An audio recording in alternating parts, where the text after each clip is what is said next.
Critical Man Pictures presents the Forex video training series. Red Belt course, Fundamental Analysis Reports. Simply put, interest rates make the Forex world go round. In other words, the Forex market is ruled by interest rates.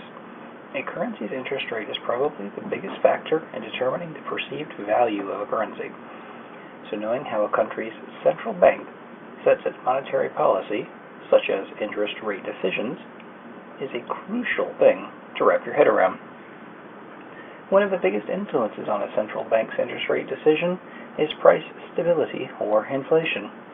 Inflation is a steady increase of the prices of goods and services. Inflation is the reason why your parents or grandparents paid a nickel for a soda in 1920s, but now people pay 20 times more for the same product. It is generally accepted that moderate inflation comes with economic growth. However, too much inflation can harm an economy, and that's why central banks are always keeping a watchful eye on inflation-related economic indicators such as the CPI and PCE. In an effort to keep inflation at a comfortable level, central banks will most likely increase interest rates, resulting in lower overall growth and slower inflation. This occurs because setting high interest rates normally forces consumers and businesses to borrow less and save more, putting a damper on economic activity. Loans just become more expensive, while sitting on cash becomes more attractive. On the other hand, when interest rates are decreasing, consumers and businesses are more inclined to borrow because banks ease lending requirements, boosting retail and capital spending, thus helping the economy to grow. What does this have to do with the Forex market? Well, currencies rely on interest rates because they dictate the flow of global capital into and out of a country. That's what investors use to determine if they'll invest in a country or go somewhere else. For instance, if you had your choice between a savings account offering 1% interest and another offering 5% interest, which would you choose? Neither you say? We're inclined to agree. Keep the money under a mattress, but that's not an option. You would pick the 5%, right? I hope so, because 5% is bigger than 1%. Currencies work in the same way. The higher a country's interest rate, the more likely its currency will strengthen. Currencies surrounded by lower interest rates are more likely to weaken over the longer term. Pretty simple stuff. The main point to be learned here is that the domestic interest rates directly affect how global market players feel about a currency's value relative to another. Markets are ever-changing with the anticipation of different events and situations.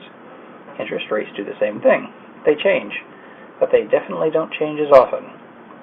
Most traders don't spend their time focused on current interest rates because the market has already priced them into the currency price. What's more important is where the interest rates are expected to go. It's also important to know that interest rates tend to shift in line with monetary policy, or more specifically, with the end of monetary cycles. If rates have been going lower and lower over a period of time, it's almost inevitable that the opposite will happen. Rates will have to increase at some point, and you can count on speculators to try to figure out when that will happen and by how much. The market will tell them. It's the nature of the beast. A shift in expectation is a signal that a shift in speculation will start, gaining more momentum as the interest rate change nears. While interest rates change with a gradual shift of monetary policy, market sentiment can change rather suddenly from just a single report. This causes interest rates to change in a more dramatic fashion, or even in the opposite direction as originally anticipated. Pick a pair, any pair.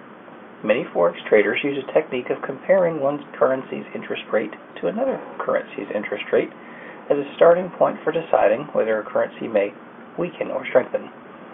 The difference between the two interest rates, known as the interest rate differential, is the key value to keep an eye on. This spread can help you identify shift in currencies that might not be obvious.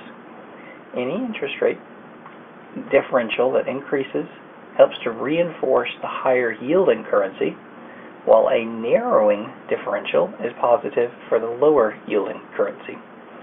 Instances where the interest rates of the two companies move at countries move in opposite directions often produce some of the market's largest swings.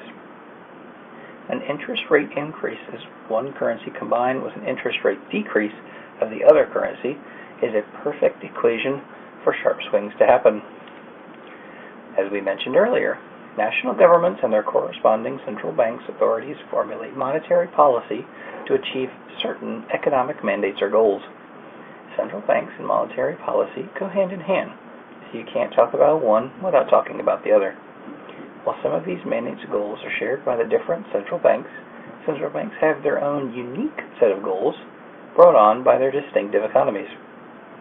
Ultimately, monetary policy boils down to promoting and maintaining price stability and economic growth.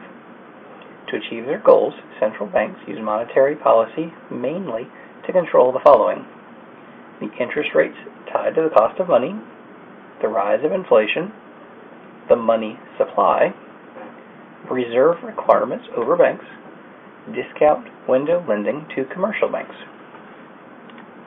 Monetary policy can be referred to in a couple of ways. Contractionary or restrictive monetary policy takes place if it reduces the size of the money supply.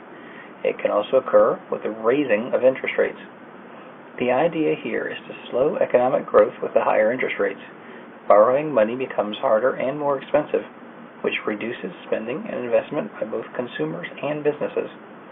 Expansionary monetary policy, on the other hand, expands or increases the money supply or decreases the interest rates. The cost of money goes down in the hopes of spending and investment will go up. Accommodative monetary policy aims to create economic growth by lowering the interest rate, whereas tight monetary policy is set to reduce inflation or restrain economic growth by raising interest rates. Finally, neutral monetary policy intends to neither grow nor fight inflation.